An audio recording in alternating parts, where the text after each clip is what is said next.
Uncle Carl. What you doing? I'm packing. There's so much to explore and great adventures out there for interesting people to meet and interesting places to go. Where you going? To Bible cities, a greatest place to untold.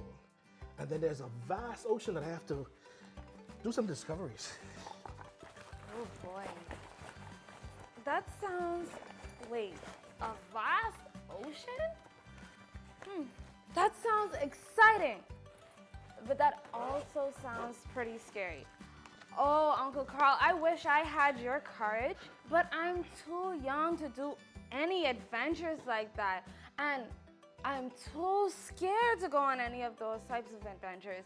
I wish I could go with you to learn about all these new things and meet these new people, but I'm just stuck on this little old rock. Tan, courage is not the absence of fear. It's the triumph over it. You have to understand there are so much things that we can accomplish if we only apply ourselves.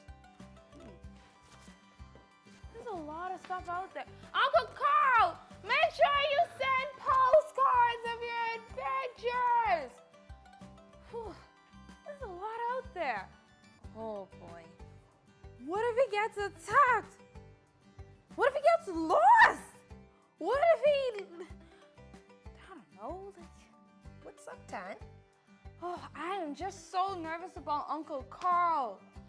Well, I just saw him just now, and he seems pretty fine to me. He's going on like one of his exploring adventures again, but this time he's on his way to some Bible time cities. That sounds really cool. I wish he could take me on this adventure. What? You're not scared that like something bad, catastrophic can happen? Me? I'm not scared of anything. Well, Come on, Tan. 2 weeks has passed, and I'm sure a postcard is in there.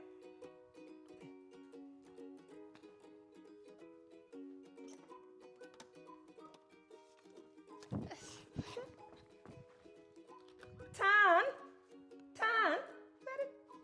where did she go? Here you are, girl. Girl, you're fast. Well, what does it say? Time, my dearest niece. I am currently exploring the city of Lystra. I'm currently exploring the old city of Lystra. Today I learned about limitations and how older people can look down on the younger folks and tell them they can't do things. In case you don't know what a limitation is, it is something that holds you back. A limitation can be like a broken leg that stops you from playing with your friends on the playground, or not being able to dance, or not being able to run or swim. A limitation can also be someone that tells you you can't do something because you are too small. On one of my underwater exploring adventures, right before coming to Lystra, I met two friends. Their names were Marlin and Dory. They were on an adventure also, and it was to find Marlin's son Nemo. It turns out Marlin was always afraid that something bad would happen to Nemo and wanted to keep him safe.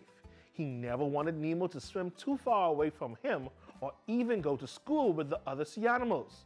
You see, Nemo was born with one small fin, so he could not swim as fast as all the other fish. But Nemo had courage to explore and be brave, which frightened his dad. Because Marlin put limitations on Nemo, Nemo ended up exploring a bit too far and got caught by a fisherman that took him to Australia. I will tell you more of the story later. When I arrived in Lystra, I met a man named Paul and his student Timothy. Paul told Timothy, "Do not let anyone look down on you because you are young." Apparently, some of the other teachers thought Timothy was too young to be preaching and leading others in their faith. Paul encouraged Timothy to have courage and not to give up doing God's work because God could use him no matter how young he was. I learned from Timothy that God can use you to do incredible things, to teach and show people his love. You can serve God by using your talent of drawing pictures or sending a postcard for someone that is feeling bad. You can ask your parents if you could donate toys that you're not using to children who don't have any. There are so many special things that you can do while you are young. Your age does not limit God. So far, my adventures in Lystra taught me that you are never too young to do big things for God. Before I go, I discovered that my two underwater friends, Marlin and Dory, eventually found Nemo. And guess what? Shortly after, Dory and a lot of fish got stuck in a fisherman's net. But it was Nemo's courage that helped them to keep swimming, and the nets broke and they were free. Just like Timothy and Nemo, don't let anyone put limitations on you. God has given all of us gifts and talents that we can use to help others. So, go out there and be the best you can be in 2024. My next stop on this glorious adventure is the city of Jerusalem. Look out for my postcard. I'm sure to have an exciting story to tell. My next stop on this glorious adventure is the city of Jerusalem. Look out for my postcard. I'm sure to have an exciting story to tell. See, he is okay, and he's having an amazing time. Boy, I wish I could be like him. I sure don't, but it is nice to hear from him. Sure is.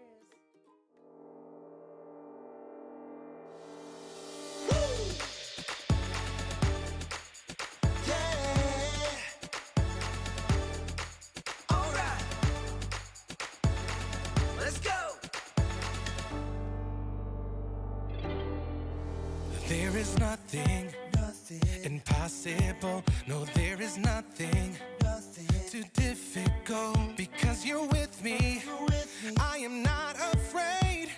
Nothing is too hard for you. With you, I can do very big things. God, with you, I can do very big things. I know it's true. I can do very big things. You're with me, I know it's true.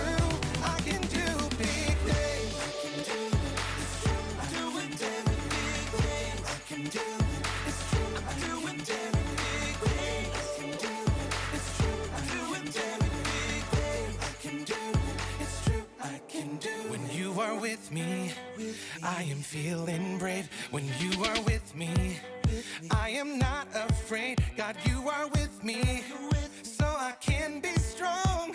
'Cause nothing is too hard for you. No, with you, I can do very big things. God, with you, I can do very big things. I know it's true. I can do very big things. You're with me, I know it's true. I can do big things. I can do it, it's true. I'm doing very big things. I can do it, it's true. I'm doing very big things. I can do it, it's true. I'm doing very big things. When I'm up, I can do it. When I'm down, I can do it. All around, I can do it. God, you are with me. When I'm up, I can do it. When I'm down, I can do it. All around, I can do it. God, you are with me. Yeah, I know with you, I can do very big things. God, with you, I can do very big things. I know it's true. I can do very big things. You're with me, I know it's true. I can do big things. I can do it, it's true. I can do it.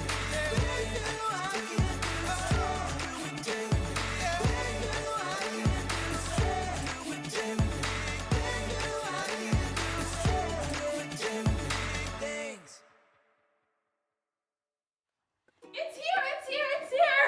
Uncle Carl's postcard is here! What does it say? Read it, read it. What are you talking about? Tan's Uncle Carl is going on some Bible cities where he's going on some adventures, and he promised that he would send her some postcards. Okay, so, dear Tan, I am currently exploring the rebuilt walls here in Jerusalem. Today I learned about a man named Nehemiah, and that with cooperation, together everyone achieves more. Nehemiah was a cupbearer to the king of Persia and was living in Susa.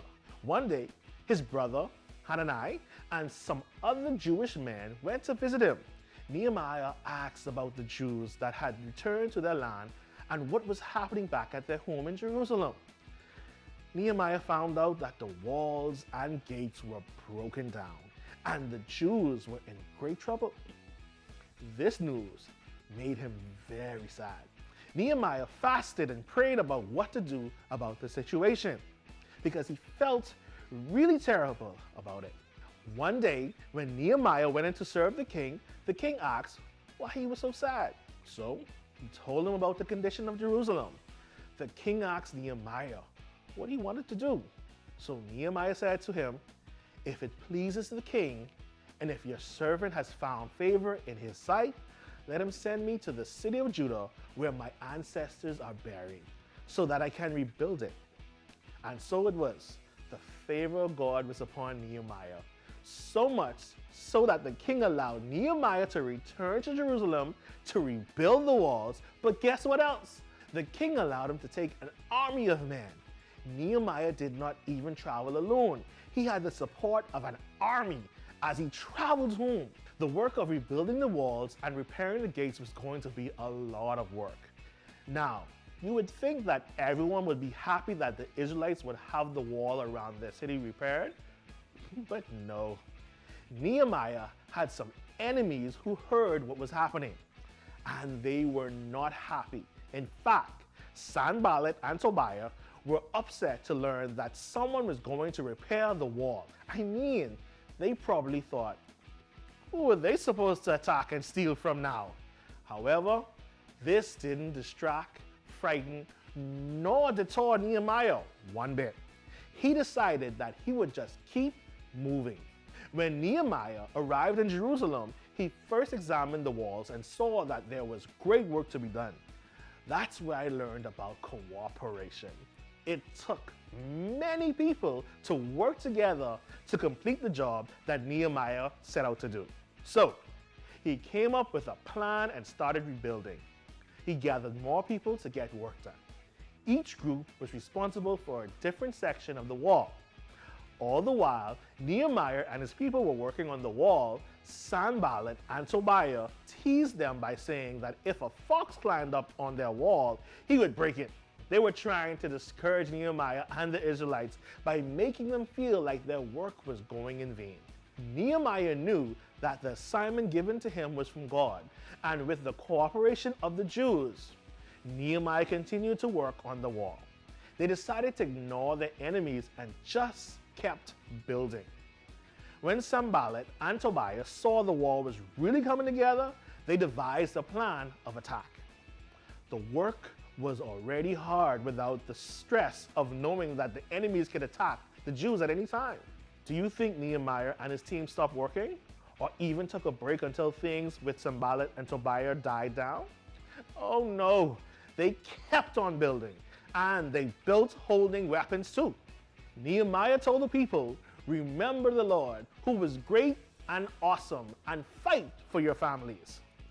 While the people worked, Nehemiah had half of the people who stood guard, armed for battle, and the other half worked on the wall.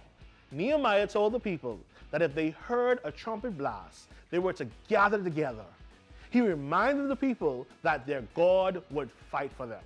Even after being threatened, Nehemiah and the Israelites took up their tools and their weapons, and they kept on building and defending. This reminds me of my friends I met on my underwater adventures, Marlon and Dory. Remember them? I told you about them in my postcard from Lystra some time back. Apparently, when they were on their way to Australia to find Marlon's son, Nemo, they dropped the mask that had the address on it. Marlon was sure that he would never be able to find Nemo again and just wanted to give up. The ocean was so big, he didn't know what to do. But Dory reminded him that she was there to help and they would find Nemo together. So, just how Nehemiah and the Israelites kept moving and building and defending, Dory encouraged Marlon just to keep swimming and never give up. You know who else didn't give up? Sanballat and Tobiah. They had more tricks up their sleeves. They tried to lure Nehemiah with an invitation to join them in the plains of Ono to talk. But Nehemiah refused the invitation 4 times because he knew it was a trap. Nehemiah's prayers to God protected him from the enemy's tricks. God was using Nehemiah to lead his people to rebuild the walls around Jerusalem. The Jews stuck by Nehemiah, and they all kept building until the job was done. It was God's work. He protected his people and gave them courage as they cooperated to complete the task. After only 52 days, the wall was complete. Nehemiah could have not done it alone. The Jews could not have done it without Nehemiah. They worked together to achieve the goal that God placed in Nehemiah's heart to rebuild the wall of Jerusalem. My exploring adventures today taught me that together everyone achieves more, and also 2 people are better than 1. They can help each other in everything they do. Ecclesiastes 4 verse 9 says, God calls the right people to do his good works. God has placed you right where he wants you to be. There is nothing too small or unimportant when we do it for God. God, in all his wisdom, puts teams together to cooperate too. So, we can trust God no matter what, especially when he has challenging tasks to complete. We do not need to do it all alone. We do not need to be afraid to ask for help. Just like Marlon and Dory, or like Nehemiah and the Israelites, together they accomplished tasks that they would not have been able to do alone. So, as you go into 2024, be sure to bring a friend along for your journey. Maybe I should start doing that too as I go exploring. Think about it until I return. In the meantime, I'll be continuing my adventures in the famous land of Egypt. I may even climb a pyramid. Keep an eye out for my next postcard. It's sure to be a thrill. In the meantime, I'll be continuing my adventures in the famous land of Egypt. I may even climb a pyramid. Keep an eye out for my next postcard. It's sure to be a thrill. Wow. Your uncle surely went on some amazing adventures. Well, count me out. Well, if you don't want to go, I sure hope he'll take me next time.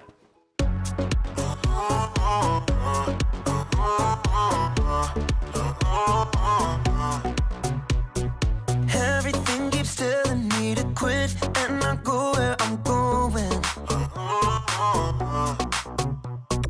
But I'm never ever gonna stop, and there's no sign of slowing. Ooh, now moving backward. Ooh, I'm moving forward. 'Cause you give me the power to never give up. You give me your power when it's more than enough. I made my decision, quitting's not an option. No matter how hard it gets, I know I'm in, 'cause you give me the power.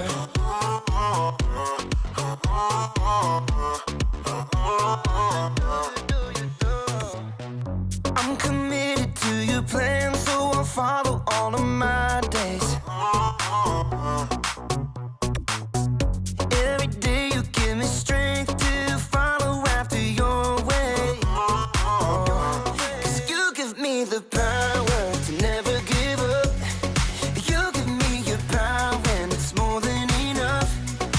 I made my decision, quitting's not an option. No matter how hard it gets, I know I'm in, 'cause you give me the power. Yeah, you give me the power. Ooh, now moving backward. Ooh, I'm moving forward. 'Cause you give me the power to never give up. You give me your power and it's more than enough. I made my decision, quitting's not an option. No matter how hard it gets, I know I'm in, 'cause you give me the power. Yeah, God gives me the power. You give me the power.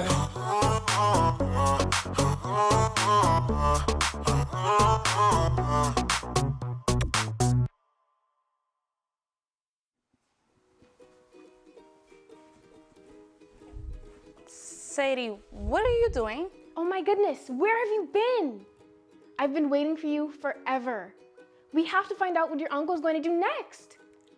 Sadie, he's already done those things. The postcards tell us what he's already done. You know what I mean. Just go and get the postcard. I can do this. I can do this. I can do this. Come on, read it, read it. We have to wait for Kelly. Ugh, she's always late. I cannot wait. It's about time. Come on, read it. What are we reading? Her uncle just wrote back. Would you two quit it? Okay, here it goes.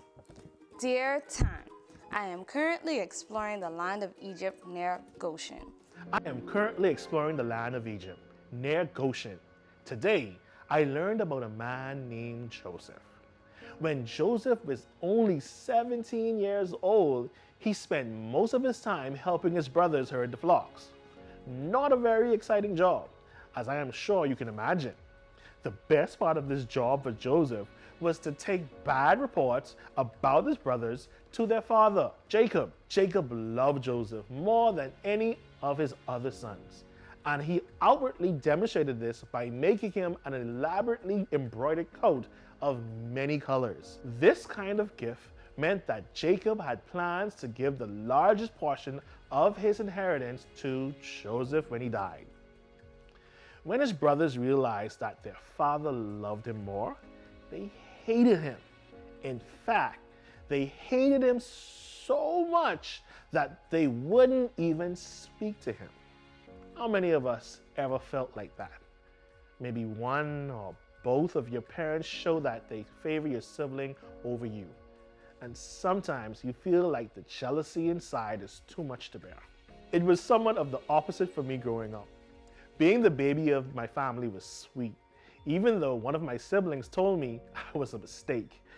She is 10 years older than me and was the baby of the family for a long time. So as you can imagine, when I came along, she was not too happy about that, not being the baby of the family anymore.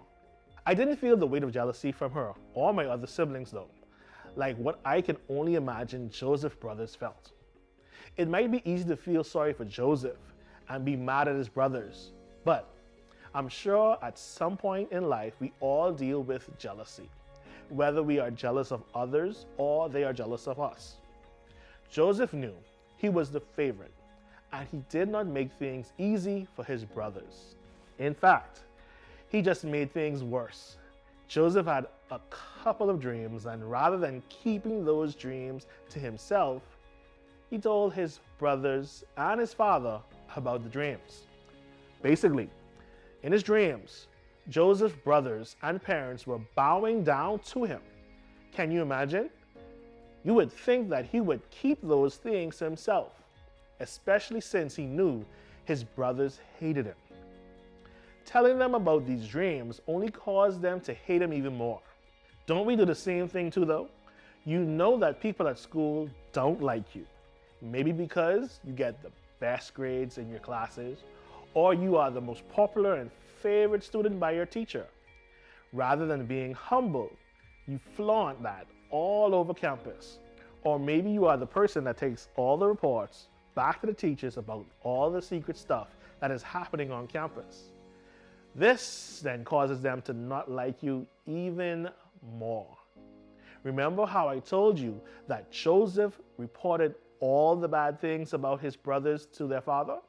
Well, one day, Jacob sent Joseph out quite a distance from home to go and check on his brothers and then report back to him how things were going. His brothers were not where they were supposed to be. They went quite a distance further, and when they saw Joseph coming in the distance, they cooked up a plot to kill him. But Reuben told them that they were not going to commit murder. So instead, they attacked him, ripped his coat off him, and threw him into a dry cistern. While they were sitting down to eat their supper, they saw a caravan of Ishmaelites heading to Egypt and decided to pull him out of the cistern and make some money by selling Joseph to them. Can you believe it? Joseph was sold for 20 pieces of silver and was taken away from his family. They then killed a goat and put the goat's blood all over the coat and took it back to their father. They lied to Jacob and said that a wild animal killed him. Jacob was in so much grief and mourned for Joseph for a very long time. Meanwhile, back in Egypt, Joseph was once again sold to Potiphar, the manager of Pharaoh's household. As it turned out, God was with Joseph and things went very well with him. He ended up living in the home of his Egyptian master. Potiphar recognized that God was with Joseph and saw that God was working for good in everything he did.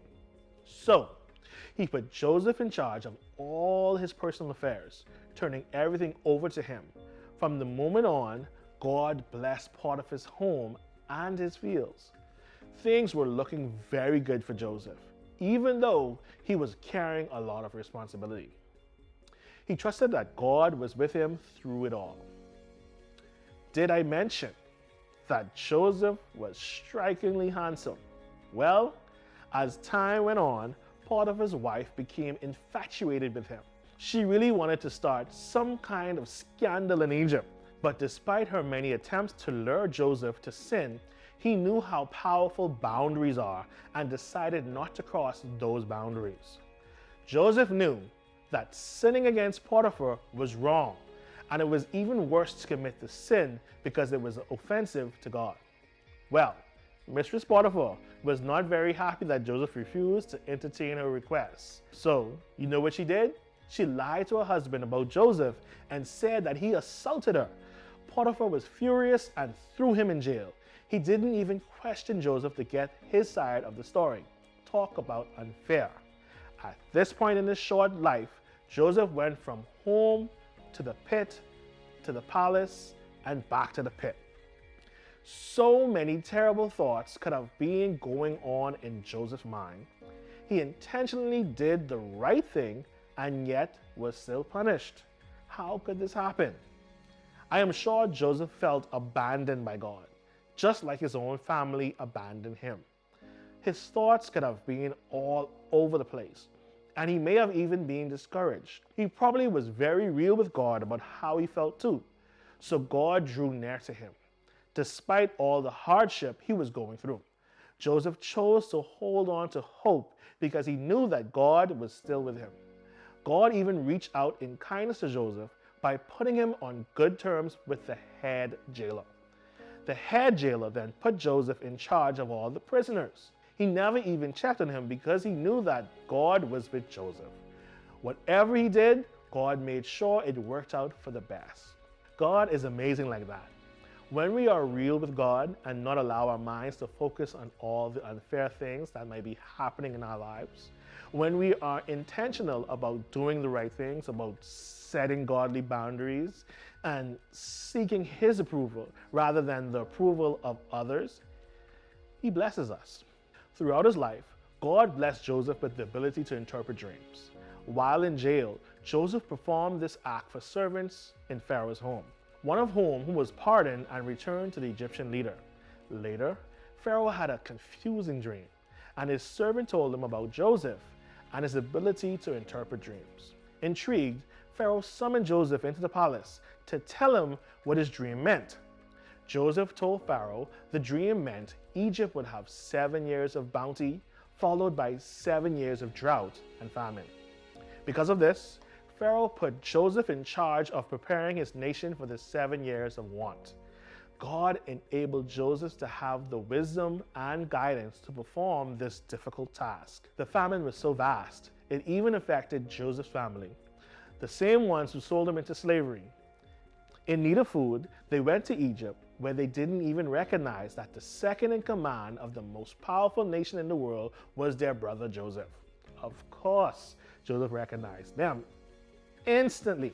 What would you have done if after so many years you saw your brothers and you were able to help or hurt them?